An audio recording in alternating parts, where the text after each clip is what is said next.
అందరికీ నమస్కారం.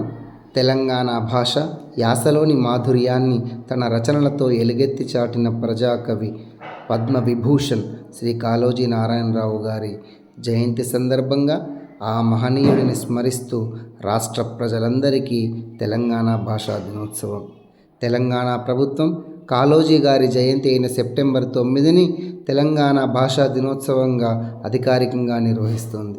కుళ్ళు కుతంత్రాలు ఎరుగని భాష, మొహమాట మసలే లేని భాష, ప్రేమానురాగాలతో నిండిన భాష, తేనెలొలుకు భాష తెలంగాణ భాష అని తెలంగాణ భాషపై మమకారాన్ని వ్యక్తపరిచారు.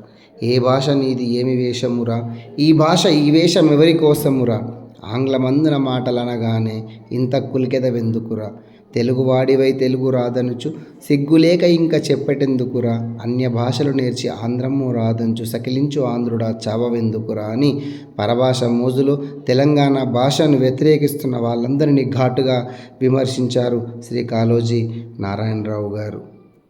నిజాం రాజు అరాచక పాలనకు ఎదురెళ్ళి కవిత్వమును ఉద్యమానికి ఆయుధంగా మార్చారు.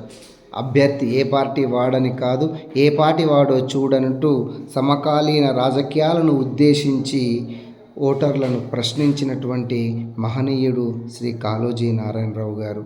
అతను పెట్టుకునే టోపీ కాదు, పెట్టే టోపీని గమనించాలని ఓటర్లను తనదైనటువంటి శైలితో కవిత్వంతో హెచ్చరించినటువంటి మహనీయుడు కాళోజీ. పుట్టుక నీది, చావు నీది, బతుకంతా దేశానిదంటూ దేశంపై ఉన్న ప్రేమను వ్యక్తపరిచారు.